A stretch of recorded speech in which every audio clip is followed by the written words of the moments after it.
Number 1. Robert Yates. The helicopter cut through the sky above Spokane in summer 1998. Its pilot a decorated Army veteran with nearly 2 decades of service. Below stretched quiet neighborhoods where his 5 children played, where neighbors waved as he mowed his lawn. Robert Lee Yates Jr. looked every bit the American success story. Devoted husband, church-going father, military hero who'd served in Germany, Somalia, and Haiti. But when darkness fell, the same man who flew rescue missions by day prowled East Sprague Avenue in a white van, hunting for his next victim. Yates was born in May 1952 into a middle-class Seventh-day Adventist family in Oak Harbor, Washington. A disturbing detail lurked in the family tree. In 1945, his grandmother had taken an axe to his grandfather. After graduating high school in 1970, Yates worked as a correctional officer at Washington State Penitentiary before enlisting in the Army in 1977. He married Linda in 1976 and built what appeared to be an ordinary life. His military career flourished as he earned certification to fly helicopters and transport planes. Colleagues described him as reliable, disciplined, professional. Nobody suspected the darkness brewing beneath that polished exterior. The killing began far earlier than investigators initially realized. On July 13, 1975, while working as a prison guard in Walla Walla, Yates encountered Patrick Oliver and Susan Savage, a young couple enjoying a picnic at Mill Creek. He shot Patrick 3 times in the head, then turned the weapon on Susan twice. Their bodies were discovered the next day. The case went cold for 25 years. Between 1988 and 1995, while his military career took his family across the globe, more women disappeared. Stacy Hahn vanished in Seattle on July 7, 1988. Her skeletal remains surfaced near Big Lake that December. But the true horror unfolded after Yates retired from the Army throughout 1996 and settled permanently in Spokane. From August 1996 through July 1998, at least 13 women were found shot execution-style in rural areas around Spokane. The victims shared unsettling similarities. Most worked along East Sprague Avenue's red light district. Most struggled with addiction, and all died from gunshots to the head. Many had their heads covered with plastic grocery bags, earning Yates the chilling moniker, the grocery bag killer. Task force detectives worked around the clock, but Yates grew bolder with each kill. Then came the break investigators needed. On August 1, 1998, Christine Smith climbed into a vehicle and asked the driver directly if he was the serial killer everyone feared. The man assured her he had 5 children and would never do such a thing. Minutes later, he pulled out a weapon and fired at her head. The bullet grazed her skull instead of penetrating it. She tumbled from the vehicle, initially believing she'd simply been struck. Medical scans revealed metal fragments embedded in her face and skull. She'd survived a point-blank execution attempt. When authorities arrested Yates on April 18, 2000, Smith immediately recognized her attacker. But the arrest hinged on different evidence. Detectives had been tracking a white Corvette Yates previously owned. When they searched it, they discovered dried blood matching Jennifer Joseph through her parents' DNA profiles. A white button under the seat matched her blouse perfectly. Additional searches uncovered more damning proof. His backyard soil matched foreign matter found on victim Sean McClenahan. And in October 2000, cadaver dogs located Melody Murfin buried directly beneath his bedroom window. The legal proceedings unfolded in 2 phases. In Spokane County, faced with overwhelming evidence linking him to 13 murders, Yates accepted a plea agreement in October 2000. He confessed to 13 counts of first-degree murder and 1 count of attempted murder in exchange for avoiding the death penalty. Judge Richard Schroeder sentenced him to 408 years, but Pierce County prosecutors refused to honor that deal, for 2 additional murders in their jurisdiction. Melinda Mercer had been shot multiple times in December 1997 with 4 plastic bags covering her head. Connie Ellis, 35, was found in Tacoma in October 1998. For these deaths, Pierce County sought capital punishment. In September 2002, a jury convicted Yates of both Pierce County murders, and on October 3rd, they sentenced him to death. Yates spent years filing appeals, claiming ineffective counsel, and arguing his death sentence was disproportionate compared to Gary Ridgway's life sentence. Every appeal was rejected. Then, on October 11, 2018, the Washington State Supreme Court declared capital punishment unconstitutional. Yates's death sentence, along with 7 others, was commuted to life in prison without parole. He remains incarcerated at Washington State Penitentiary, the same institution where he once served as a correctional officer over 4 decades ago, before his first known murders. Number 2. Michele Anderson. "I'm a monster," Michele Anderson told detectives in December 2007, her voice eerily calm. "I wanted my mom, brother, and dad to die because they abused me over the years. I wasted my life because of these individuals. It's not fair." The statement would become one of the most chilling pieces of evidence in Washington's history, not because of what she said, but because of what she'd done 2 days earlier on Christmas Eve, when she and her boyfriend systematically executed 6 members of her family, including 2 children barely old enough to understand what Christmas meant. Michele Kristen Anderson was 29 in 2007, unemployed and living with her boyfriend, Joseph McEnroe, in a mobile home on her parents' 5-acre property in Carnation, a rural town about 25 miles east of Seattle. Her parents, Wayne and Judy Anderson, had allowed them to live rent-free for over a year. Wayne worked at Boeing while Judy served as a beloved mail carrier. Michele's older brother, Scott, had built a successful life with his wife, Erica, in nearby Black Diamond, raising 5-year-old Olivia and 3-year-old Nathan. To outsiders, the Andersons appeared close-knit. But beneath the surface, resentment had been festering in Michele for years. Resentment that would explode into unthinkable violence. The massacre began on the afternoon of December 24th, around 4 o'clock. Michele and McEnroe armed themselves with handguns and drove to the main house where Wayne and Judy were preparing for the family gathering. Michele confronted her father first, raising her weapon, but the gun jammed. Without hesitation, McEnroe shot Wayne, then moved swiftly to kill Judy. The couple worked methodically after the initial killings, dragging both bodies to a shed and cleaning blood from the floors. They reset the scene to look normal, then waited. Scott was driving from Black Diamond with Erica and their 2 young children, expecting a joyful Christmas Eve. They had no idea they were walking into an ambush. When Scott's family arrived, Michele opened fire on her brother. Scott charged at her despite his wounds, and McEnroe fired additional shots to finish him. Erica managed to grab the cordless phone and dial 911. The connection lasted only seconds before McEnroe ripped the phone from her hands and smashed it. He then delivered the fatal shot to Erica as she lay wounded. Michele instructed him to eliminate the final witnesses. 5-year-old Olivia and 3-year-old Nathan were shot in the head. Michele later justified this by claiming the children would be traumatized, and she didn't want living witnesses. A recording from Erica's brief call captured her final desperate plea. "Not the kids, no." Between the 2 perpetrators, 16 shots were fired. All 6 victims died from gunshot wounds to the head.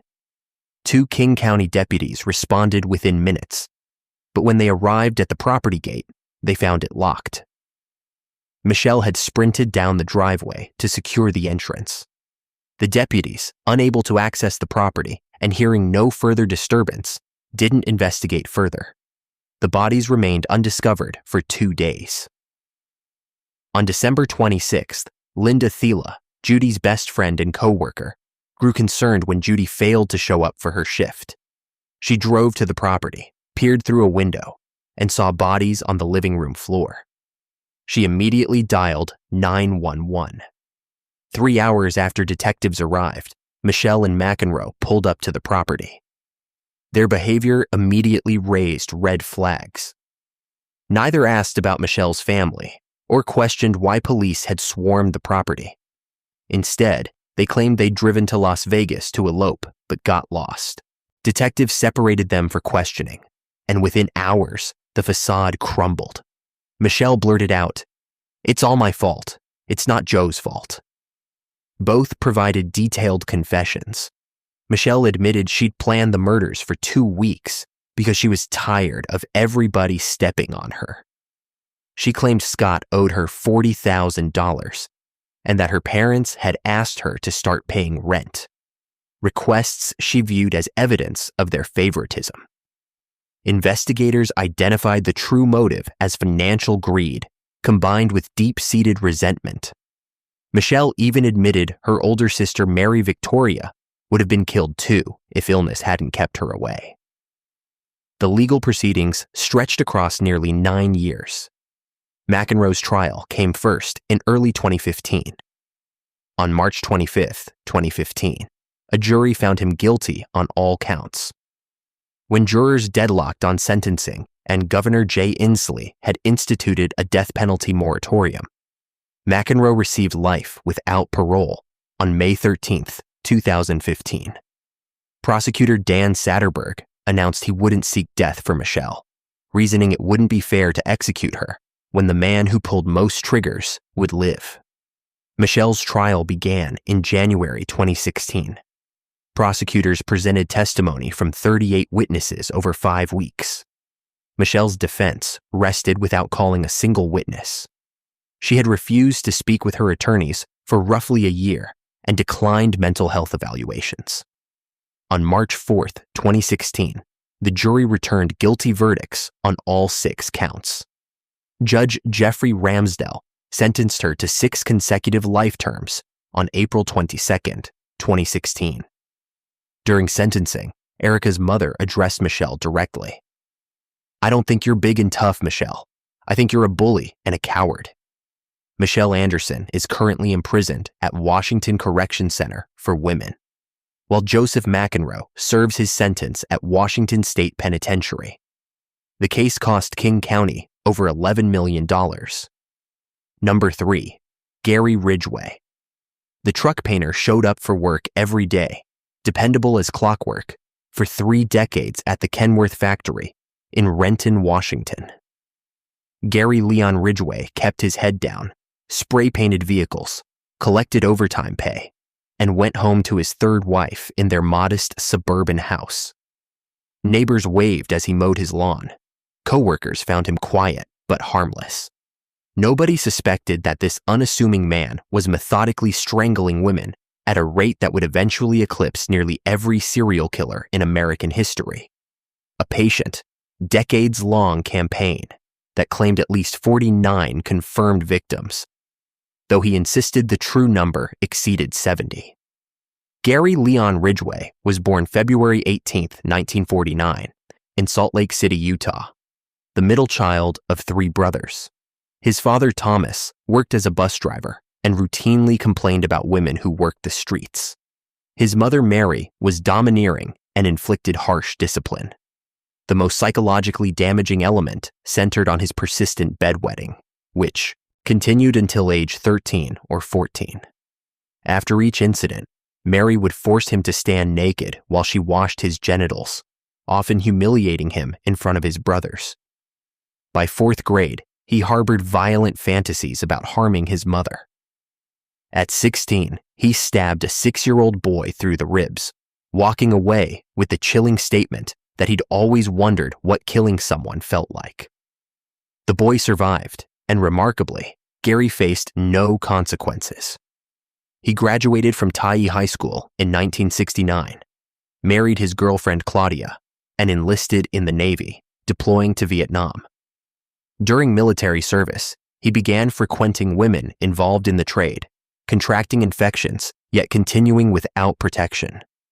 His personal life remained chaotic through 3 marriages. His first collapsed within a year. His second wife, Marcia, whom he married in 1973, bore him a son named Matthew, but divorced him in 1981, claiming he'd once placed her in a chokehold. During this marriage, Ridgway became intensely religious, reading the Bible aloud at work and proselytizing door to door. Yet his piety existed alongside insatiable demands for physical intimacy and continued solicitation of women from the streets. In 1980, police arrested him for allegedly choking a woman, but charges evaporated. 2 years later, authorities arrested him for solicitation. Shortly thereafter, the killing began in earnest.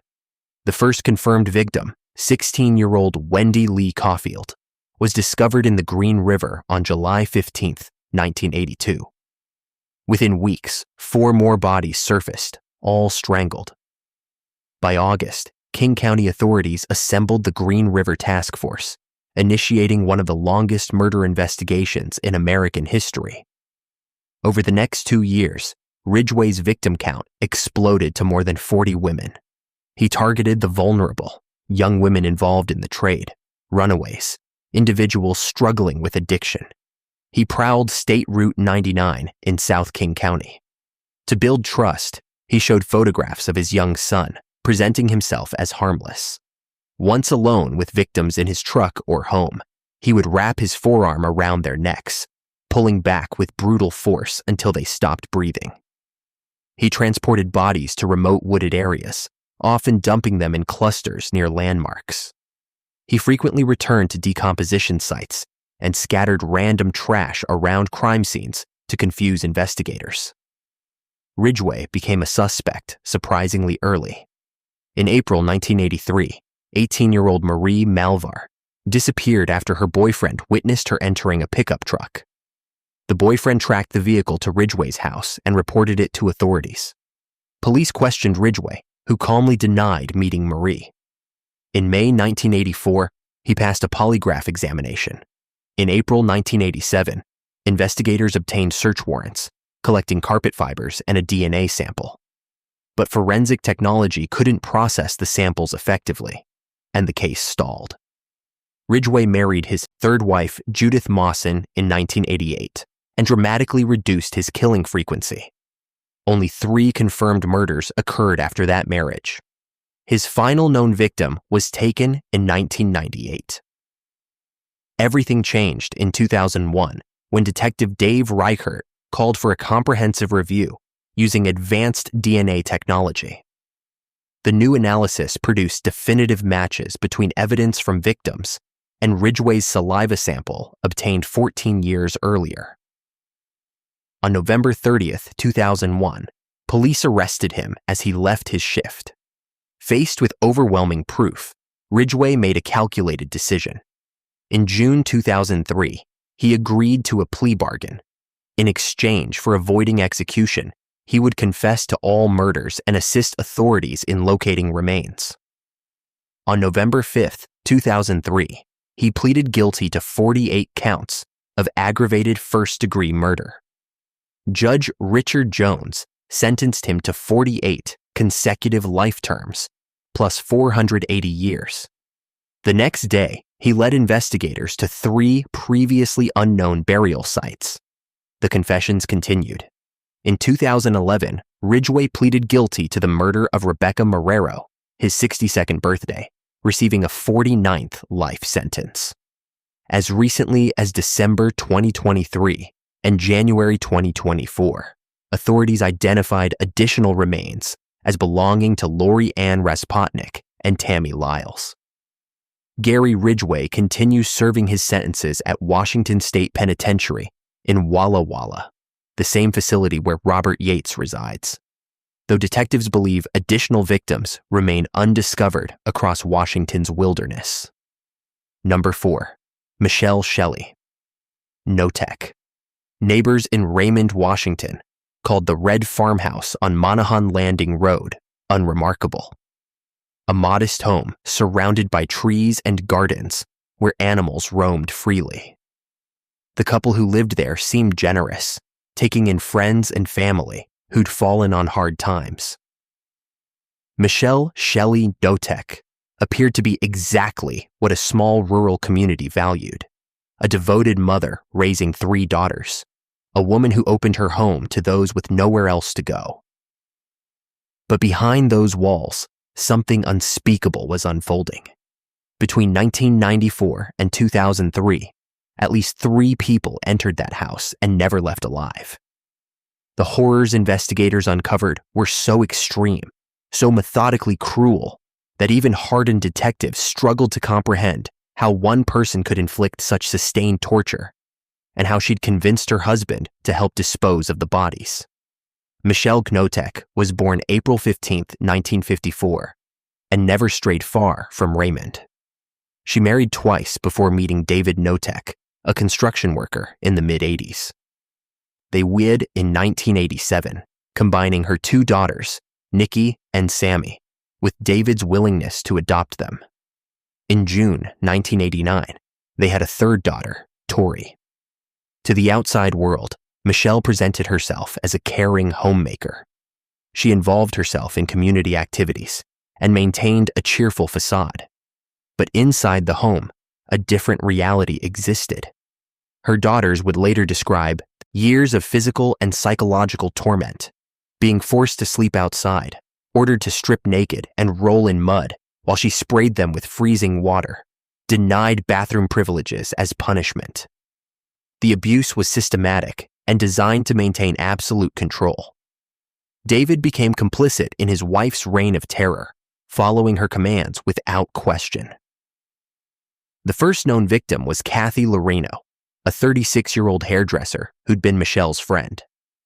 In 1991, after an argument with her family, Kathy moved into the Knotek home.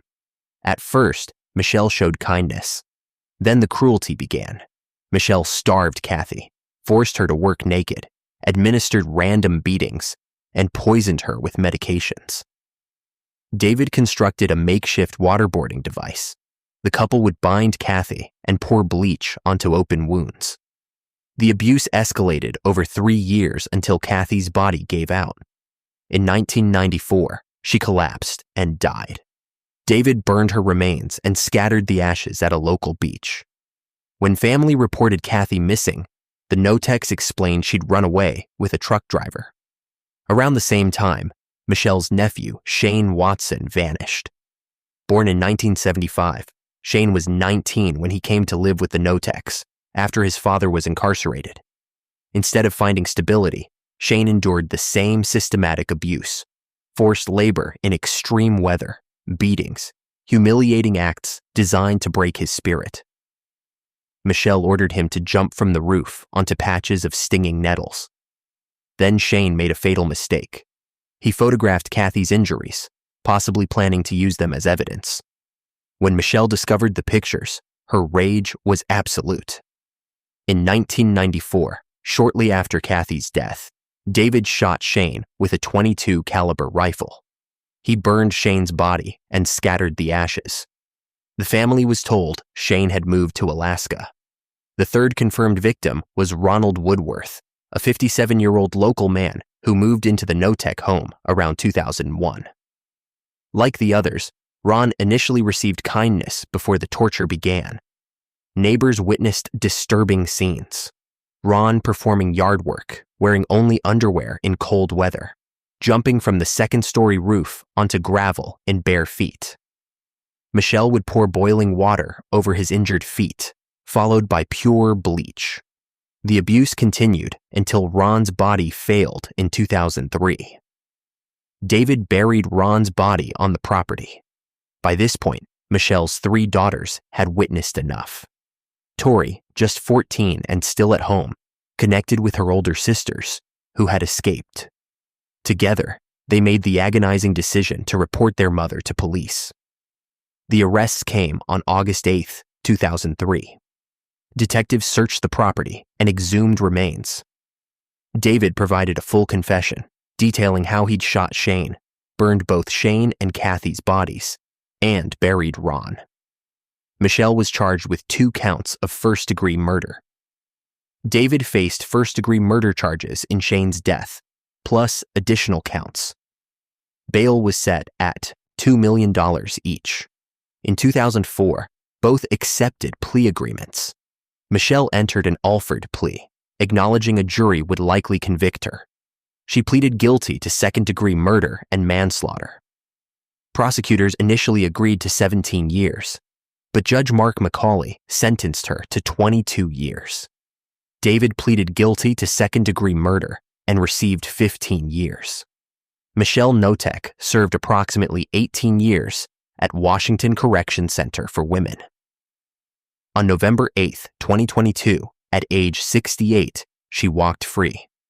David had been paroled in 2016. When he reached out asking forgiveness, Sammy and Tori eventually accepted, viewing their father as another of Michele's victims.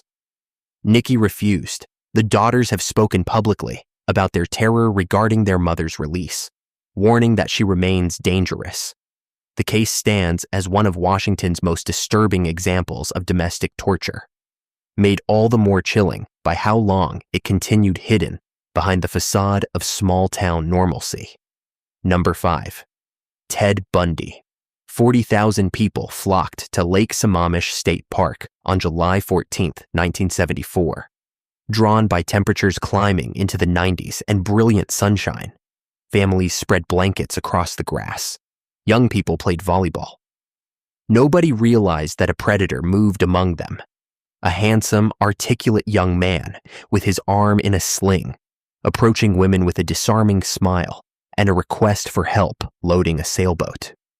By day's end, 2 women would vanish in broad daylight from that crowded park. The abductions marked the peak of Ted Bundy's most violent year in Washington, cementing his place as one of America's most infamous serial killers. Bundy's Washington crimes demonstrated something chilling: evil that smiled, charmed, and convinced people to willingly follow it to their doom. Theodore Robert Bundy was born February 18, 1946, in Burlington, Vermont, though he grew up in Tacoma, Washington. His childhood was marked by confusion about his parentage. For years, he believed his grandparents were his parents, and his mother was his sister. The truth emerged during his teenage years, leaving him with feelings of betrayal and rage.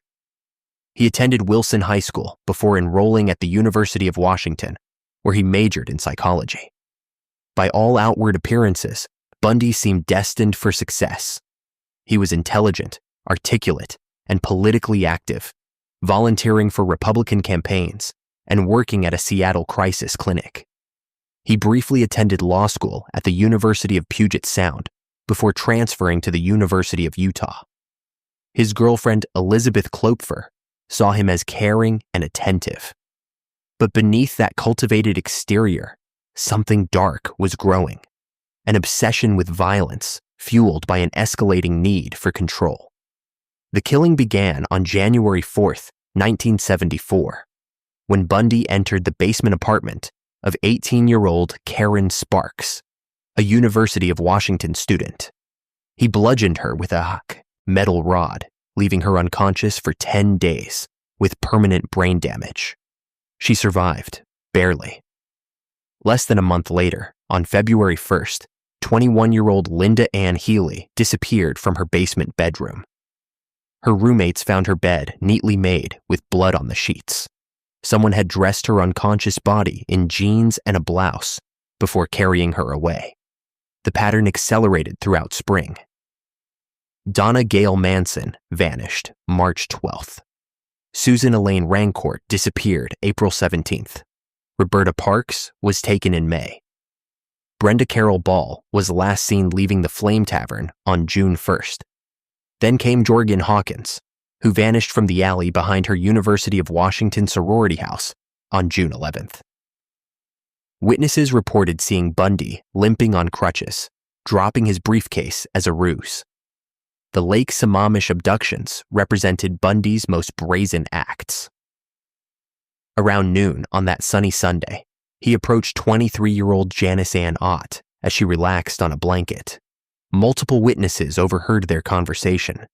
The man introduced himself as Ted and asked for help loading a sailboat. "Okay, I'll help you," she replied, following him to the parking lot. She was never seen alive again. 3.5 hours later, Bundy returned for a second victim. 19-year-old Denise Naslund had arrived with her boyfriend. When she left to use the restroom around 4:30, Bundy approached her with the same story. She too disappeared. Police connected the cases within days when witnesses described a handsome man calling himself Ted, with his arm in a sling, driving a Volkswagen. On September 6, 1974, hunters discovered skeletal remains near Issaquah, the skulls of both Janice and Denise, along with partial remains of Jorgen Hawkins. By then, Bundy had moved to Salt Lake City for law school. Tips flooded investigators, including reports from his girlfriend, Elizabeth Klupfer, former coworker, Ann Rule, and his University of Washington psychology professor. But detectives received 200 tips daily and considered the clean-cut law student an unlikely suspect. The killings continued in Utah, Colorado, and eventually Florida. Bundy was arrested in August 1975 during a traffic stop when an officer noticed suspicious items: handcuffs, a crowbar, rope, and a ski mask. He was convicted of attempted kidnapping in March 1976 and sentenced to 15 years. While imprisoned in Colorado, he escaped twice. Once by jumping from a courthouse window, and again by sawing through jail bars. His final escape in December 1977 led him to Florida, where he committed his last murders, including the Chi Omega sorority house massacre and the abduction of 12-year-old Kimberly Leach. Florida authorities recaptured Bundy in February 1978. He was convicted of the Chi Omega murders and Kimberly Leach's death, receiving 3 death sentences. As his execution date approached in January 1989, Bundy finally confessed. He admitted to FBI Special Agent Bill Hagmaier that he'd killed 30 people across 7 states between 1973 and 1978. He confessed to all 8 Washington murders, revealing gruesome details.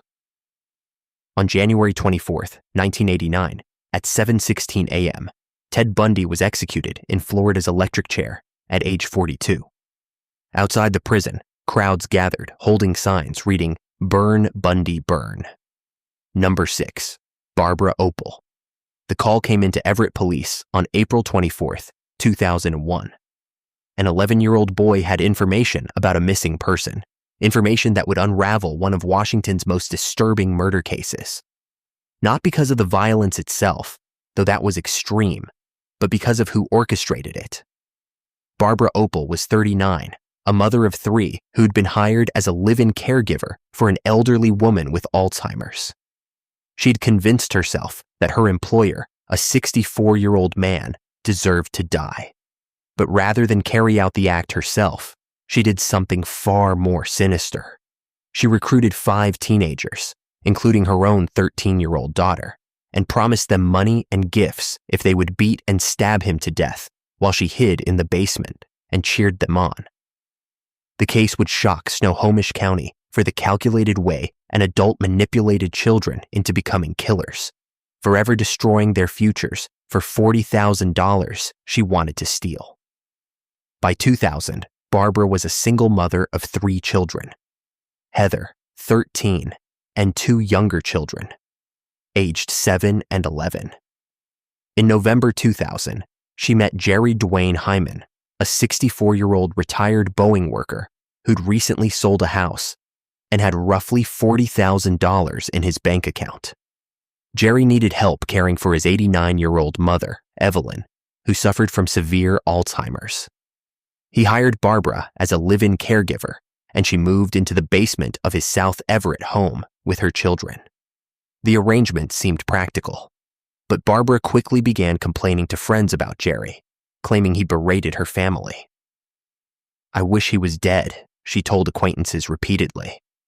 What started as complaints evolved into an actual plan to eliminate him and take his money.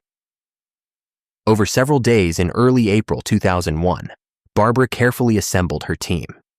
She recruited 17-year-old Jeffrey Grote, who was dating Heather. She brought in 14-year-old Miriam Oliver, Heather's best friend. She enlisted 14-year-old Kyle Boston and his 12-year-old cousin, and she convinced her own daughter to participate. The promises varied. Jeffrey would receive a car and clothes. Kyle would get $220. Miriam was promised money for roller skating passes. Heather was offered a dirt bike. Barbara provided the weapons, baseball bats, and a kitchen knife, and gave explicit instructions. To the teenagers, Barbara represented an adult authority figure. That twisted logic, combined with adolescent impulsivity and the lure of material goods, sealed Jerry Hyman's fate. On the evening of April 13, 2001, the attack unfolded exactly as Barbara orchestrated. As Jerry stepped through his front door, Jeffrey Grote swung an aluminum bat, striking him in the head. Jerry crumpled but didn't lose consciousness immediately. Kyle and his cousin joined in with miniature Seattle Mariners bats. Jerry begged for mercy, but the assault continued. Heather stabbed him repeatedly with the knife. The final blow came from Miriam Oliver, who swung the full-size bat against Jerry's neck with such force that it severed his spinal cord. Throughout the attack, Barbara remained in the basement with her 2 younger children, shouting encouragement. After Jerry died, Barbara enlisted her 7-year-old and 11-year-old to help clean up. The group then transported Jerry's corpse to the Tulalip Indian Reservation, dumping it in a shallow grave roughly 10 miles away. With Jerry dead, Barbara immediately set about spending his money. She used his checkbook to rent a duplex, paying 6 months advance rent. She withdrew cash to pay the teenagers. Meanwhile, Evelyn Hyman sat alone in the house, abandoned and helpless. 5 days later, on April 18th, Jerry's son Greg and daughter-in-law Teresa arrived for a planned visit. When Jerry didn't pick them up at the airport, they drove to his house and found it dark. They broke in and discovered Evelyn slumped in her blood-spattered wheelchair, severely dehydrated, sitting in soiled diapers, eating pages torn from a telephone book because no one had fed her. They spent 2 frantic days searching for Jerry before police located his body. The investigation moved swiftly once Barbara's 11-year-old son confessed what he'd witnessed. Police arrested her in late April. The teenagers provided statements confirming Barbara's role. She was charged with aggravated first-degree murder with the special circumstance of hiring others to commit the killing. Jeffrey Grote pleaded guilty and received 50 years. Heather Opel was convicted and received 22 years. Miriam Oliver got 22 years. Kyle Boston received more than 18 years. His 12-year-old cousin was sentenced as a juvenile and released at age 21. Barbara Opel's trial began in early 2003. Prosecutors sought the death penalty, which would have made her the first woman executed in Washington history. The defense claimed the teenagers were only supposed to rough Jerry up, but prosecutors laid out the evidence methodically. The premeditation, recruitment of minors, promises of payment, encouragement during the attack, and the immediate spending spree. On April 8, 2003, the jury convicted her of aggravated first-degree murder. On Good Friday, April 18th, exactly 2 years after Jerry's family found his mother abandoned, they returned their verdict: life in prison without parole.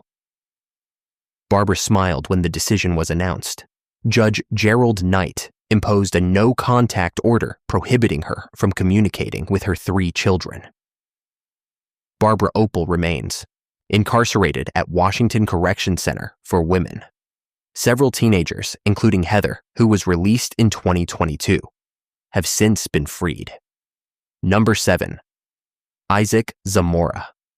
The emergency call came in at 2:15 on the afternoon of September 2nd, 2000.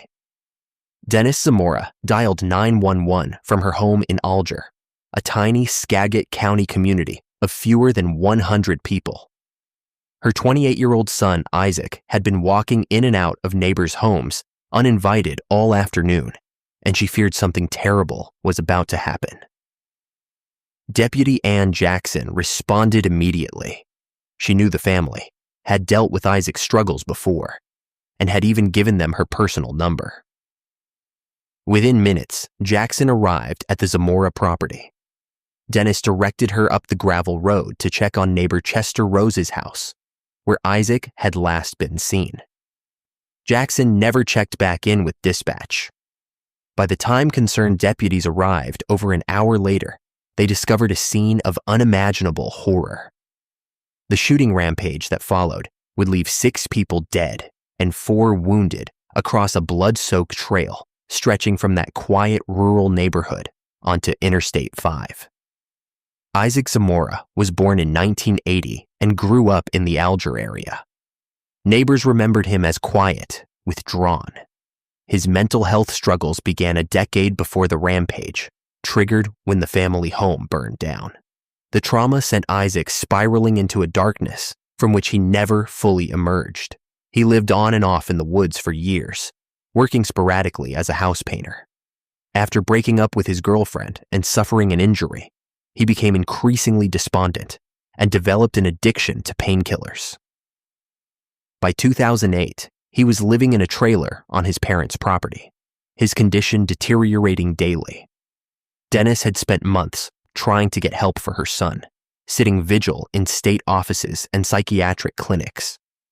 Deputy Jackson understood the family's desperation.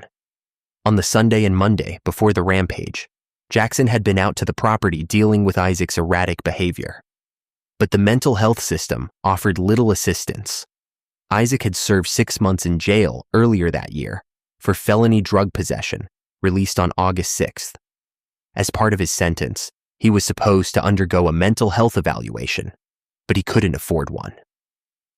On September 4th, just 1 day before the killings, a state psychiatrist met Isaac and his father at the Alger Bar and Grill. The psychiatrist's assessment was devastating. Isaac would have to commit a serious crime before the state could intervene. The next afternoon, Isaac's psychotic break became reality. He first broke into Chester Rose's home on Bridal Place, stealing a rifle and shotgun. When Deputy Jackson arrived, Isaac ambushed her. He shot the 40-year-old deputy, killing her instantly, then turned the weapon on 58-year-old Rose. With 2 people dead, Isaac's rampage accelerated. He moved to a neighboring property where construction workers David Radcliffe, 57, and Greg Gillum, 38, were working on renovations. Isaac shot both men. He then went to the home of Julie Binchus, 48. He killed her and shot her 56-year-old husband, who survived. Another neighbor was stabbed twice in the chest, but managed to escape. By the time deputies discovered the carnage, 5 bodies in a small cluster of homes. Isaac had fled, stealing a metallic tan pickup truck and heading toward Interstate 5. The high-speed chase began shortly after 3 o'clock. Washington State Patrol troopers and sheriff's deputies pursued Isaac southbound on Interstate 5 as he raced at speeds approaching 90 miles per hour. He wasn't finished killing. At a Shell gas station, he shot a motorcyclist in the arm. Near a rest stop, he opened fire on pursuing law enforcement, grazing Trooper Troy Giddings in the arm. Then came the 6th fatality. Leroy Lang, a 64-year-old man from Methau, was simply driving south when Isaac pulled alongside him and fired. Lang died on the freeway. For over an hour, the chase continued while terrified motorists pulled over. Then, inexplicably, at approximately 4:30, Isaac drove directly to the Skagit County Sheriff's Office in Mount Vernon and surrendered without resistance. The community reeled in shock. 5,000 people attended Deputy Jackson's memorial service. 3,000 of them had never met her, but felt compelled to honor a fallen officer. Jackson had been beloved in the department, known as the the champion of the underdog. She'd started as an animal control officer in 2002 before becoming a deputy in 2005. An accomplished equestrian, she had a reputation for giving people chances. Even Dennis Zamora spoke of Jackson's grace and compassion, noting the deputy had tried repeatedly to help the family navigate Isaac's illness. Isaac Zamora was charged with 6 counts of aggravated first-degree murder, 6 counts of attempted first-degree murder, and additional felonies, 20 counts in total. At his arraignment on September 5th, he made a chilling statement. "I killed for God. I listened to God." In 2009, Isaac entered an unprecedented plea deal. He pleaded guilty to 4 counts of aggravated murder, receiving 4 life sentences. For the first 2 murders, Deputy Jackson and Chester Rose, he pleaded not guilty by reason of insanity. This split plea ensured he would be committed to Western State Hospital. In 2012, hospital staff determined Isaac posed an unreasonable safety risk, and he was transferred to Monroe Correctional Complex, where he remains today. In 2013, Washington State paid $9 million to settle lawsuits from victims' families. Case 8, Brenda Kross and John Eisenman. 2 witnesses approached the abandoned Honda Accord on East Everett Avenue in Spokane on October 22, 2021, curious about the vehicle that had appeared overnight. When they peered into the trunk, what they discovered would unravel a case that drew national attention, not just for the act itself, but for the lie that followed. Andrew Sorensen was born with challenges that would shape his entire life. Diagnosed with cerebral palsy and autism, he required extensive therapies and countless medical appointments. His adoptive mother, Teresa Sorensen, would later carry a large red box filled with manila envelopes of his medical records to court, a physical representation of the devotion that went into raising him. But despite his difficulties, those who knew Andrew described him as a happy young man. As a teenager, he would often leave home and return with a homeless person he had befriended, his heart bigger than his circumstances. By 2020, at 19, Andrew was in a relationship with a young woman whose father would soon make a decision that would cost Andrew everything. John Eisenman had spent his life in physical labor, holding high-paying jobs and maintaining a clean record. By his 60s, he was engaged to Brenda Kross, and together they lived in Spokane. In October 2020, their daughter was staying in Seattle, and Eisenman became convinced that Andrew had trafficked her. Eisenman and Kross drove to Seattle and brought the young woman back. What happened next, prosecutors would later establish, had no basis in reality. Investigators found absolutely no evidence to support any claim of wrongdoing by Andrew. But Eisenman's conviction was absolute, and within weeks, he learned that Andrew would be at a mobile home park in Airway Heights. In November 2020, Eisenman surveilled the location and waited. When Andrew arrived, Eisenman confronted and overpowered him. He used zip ties to bind Andrew's hands behind his back, then forced him into the trunk of Brenda's Honda Accord. Once inside, Eisenman bound his ankles, placed a sock in his mouth, and wrapped tape around his face.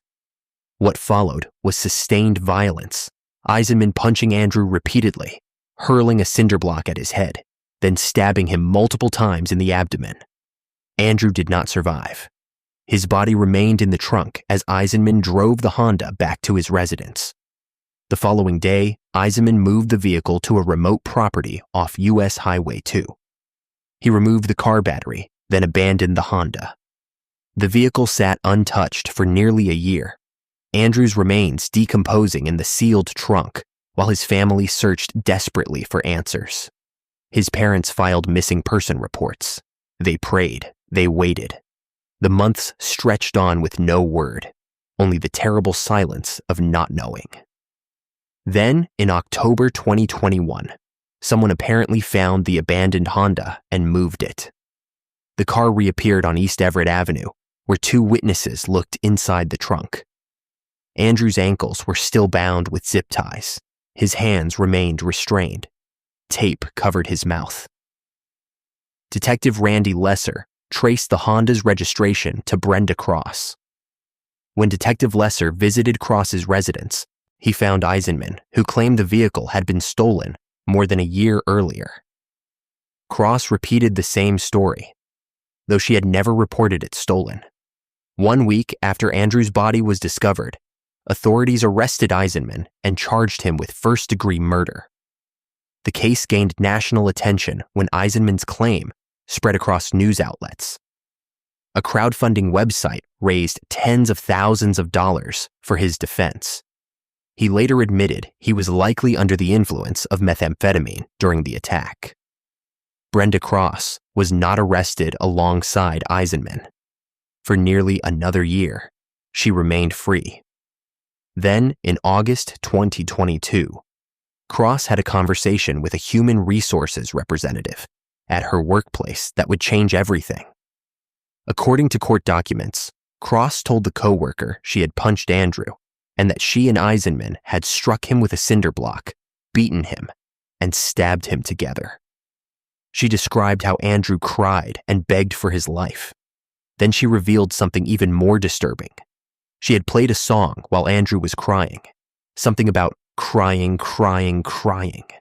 And she and Eisenman had laughed and sung along as the 19-year-old pleaded for mercy. Kross reportedly said Andrew got what he deserved.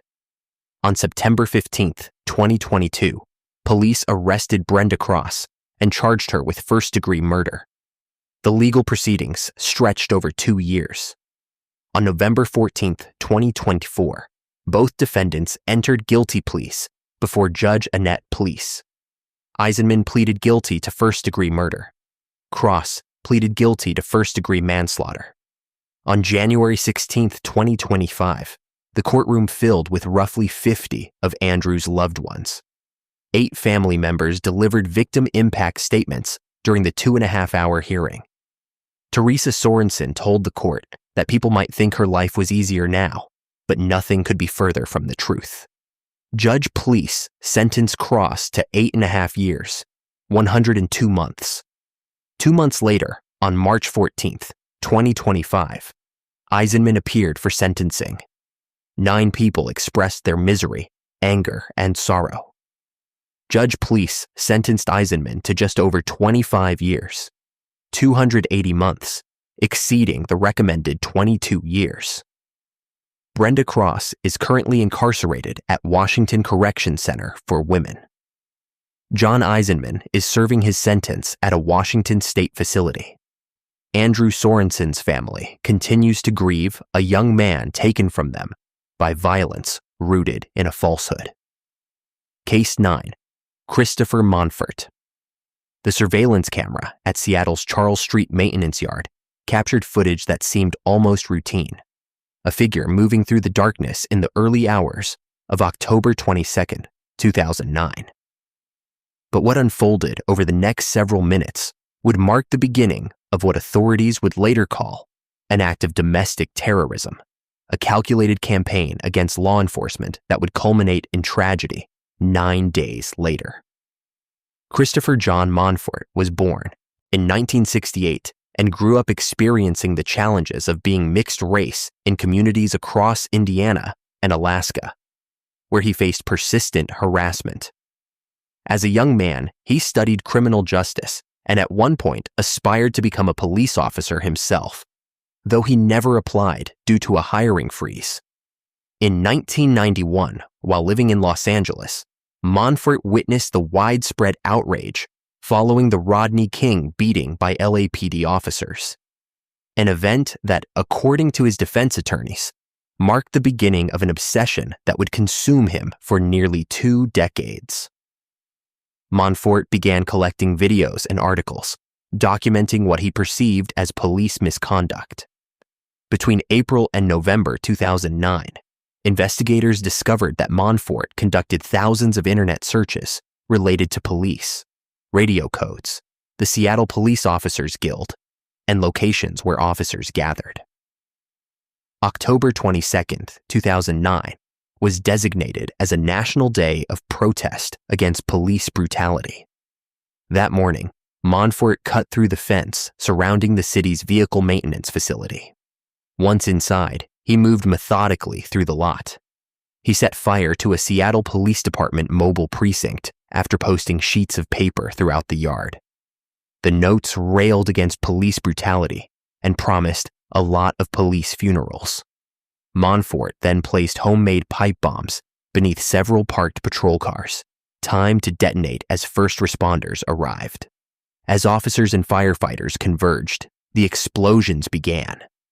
Dashboard cameras captured the blasts, continuing even as emergency personnel worked. An 8-inch survival knife was found stabbed into the roof of one patrol car. 4 police vehicles were destroyed, and the mobile command center was consumed by flames. 9 days later, on Halloween night 2009, Officer Timothy Quinn Brenton was working as a field training officer. Born February 9, 1970, Brenton had served 9 years with SPD after previous service in LaConner, Washington. A Gulf War Army veteran, he lived in Marysville with his wife Lisa and 2 young children. Those who knew him described him as someone who believed every situation was unique and every person valuable. That evening, Brenton was partnered with trainee officer Britt Sweeney. Shortly after 10 o'clock, they completed a traffic stop at 29th Avenue, South and East Yesler Way. They remained parked in their patrol car, discussing the stop. Brenton held a coffee cup in his hand. A vehicle pulled alongside their patrol car, a light-colored 1980 Datsun 210. Without warning, someone inside opened fire with a high-powered rifle.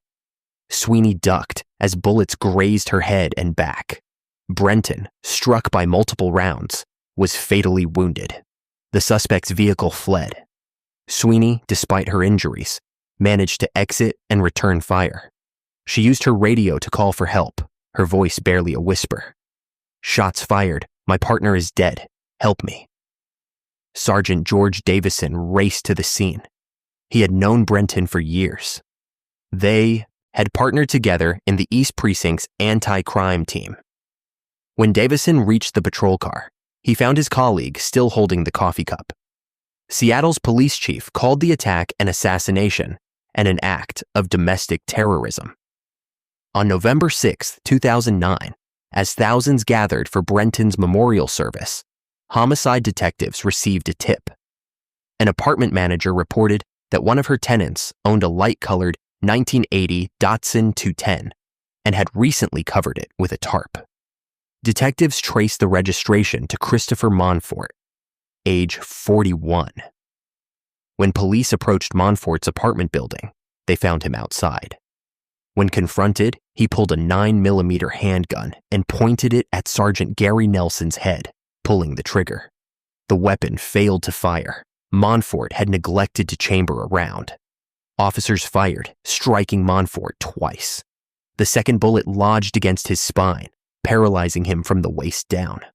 When bomb squad technicians entered Monfort's apartment, they discovered an arsenal: 3 rifles, a shotgun, a pistol, homemade explosives, booby traps, and a barricade constructed from tires. On the kitchen stove sat homemade bombs with fuses touching the heating element. Ballistics matched one rifle to the bullets that killed Officer Brenton. Christopher Monfort was charged with 5 felonies: aggravated first-degree murder, 2 counts of attempted first-degree murder, and first-degree arson. He entered a plea of not guilty by reason of insanity.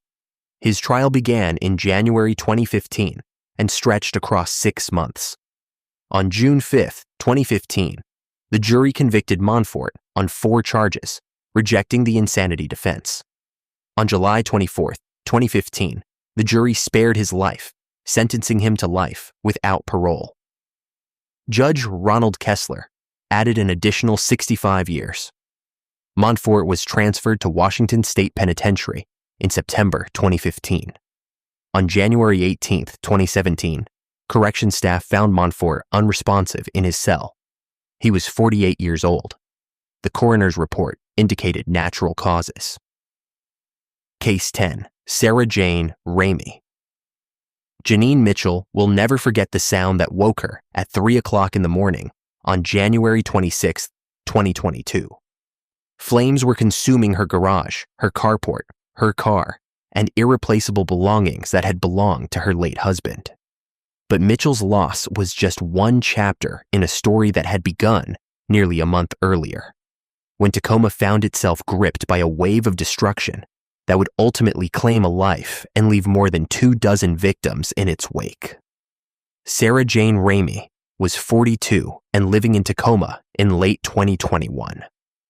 Court records revealed a troubled history that included residential burglary, and she had worked cutting lawns in nearby Ruston until at least one client terminated her services in November 2021, citing unreliability. As 2021 drew to a close, Ramey began a campaign that would terrorize neighborhoods across Pierce County for 27 days. The pattern started on the evening of December 30, 2021. 3 house fires ignited within minutes of each other in South Tacoma. At the time, investigators hadn't yet connected the incidents. The following evening, December 31st, as families prepared to ring in the new year, tragedy struck in North Tacoma. James Elliott was 83 and living alone at 2 Rosemount Way, a 3-story home built in 1909. His wife had recently passed away, and his daughter, Elizabeth Keating, was still processing that loss when fire engulfed her childhood home at approximately 5:30 in the evening. Neighbors tried desperately to reach Elliott. One witness rushed to the house and saw the entire front porch burning. She ran to the back door, but fire was already there. She called out for Elliott, but heard no response. When Tacoma Fire Department crews entered the residence, they found Elliott in a bathroom near the back door. He had attempted to shelter from the smoke and heat, but the Pierce County medical examiner determined he had passed away from smoke inhalation. The deputy fire marshal initially ruled Elliott's death accidental, possibly caused by a malfunctioning electrical wire, but the fires were far from over. On January 19, 2022, a house fire broke out in Ruston, the home of a resident for whom Ramey had once provided landscaping services. Between January 21st and 24th, someone broke into a Tacoma Metro Parks building, stealing keys to vehicles, a pickup truck, and a high-visibility Metro Parks jacket. The night of January 25th into the morning of January 26th marked the peak of destruction. Over approximately 8.5 hours, 11 fires erupted across Tacoma's north end. Among them was a blaze at Park Terrace Apartments, where Ramey set fire directly in the only doorway to the building, trapping residents inside and forcing them to escape through windows. One residence housed a newborn baby. Police flooded the streets, and federal ATF agents joined the investigation. On January 28, 2022, Tacoma police arrested Sarah Jane Ramey. When officers took her into custody, they found a torch-type lighter.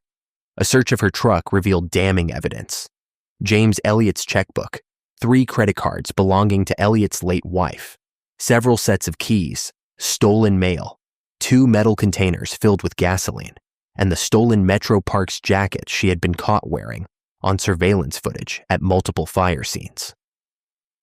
Ramey's cell phone records placed her near Elliott's home for several hours before the fatal fire. Her internet search history painted an even more disturbing picture.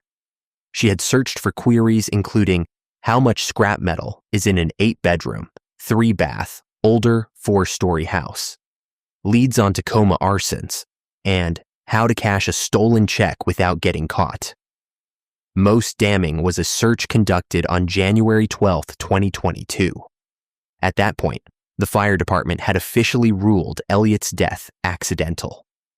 Yet on that date, Ramey searched for arson investigation occurring between North 20th and 26th Streets, the exact area where 2 Rosemount Way sits. Prosecutor Claire Vidikainen would later tell jurors there was only one person in the world who could have known at that time the fire was arson: Sarah Ramey. Following Elliott's passing, Ramey had used his late wife's stolen credit card to make purchases totaling over $6,000. Surveillance footage captured her buying a portable generator, a leaf blower, a shop vacuum, and a carpet cleaner. A Central Pierce Fire and Rescue K-9, trained to detect ignitable liquids, alerted 17 times at various points around Elliott's property. What had appeared to be an accident was in fact murder. Ramey's trial began on April 15, 2024, and stretched over 3 months with testimony from more than 120 witnesses. On July 3, 2024, the jury convicted Ramey on 23 criminal counts: 2 counts of first-degree murder, 13 counts of arson, 2 counts of attempted arson, burglary, identity theft, and theft of a motor vehicle. At least 26 people had been victimized. At the sentencing hearing on July 23, 2024, victims addressed the court. Elizabeth Keating spoke of the weight that had hung over her family for 2 years. The prosecution requested an exceptional sentence of 1,412 months, over 111 years. Judge Angelica Williams described Ramey's actions as a dangerous campaign marked by callousness and utter contempt for human life. She sentenced Sarah Jane Ramey to 980 months in prison, 81 years and 8 months. Sarah Jane Ramey is currently serving her sentence in a Washington state facility. James Elliott's family continues to grieve a beloved father and grandfather whose final moments were spent trying to escape flames set by someone who showed no regard for whether anyone would survive.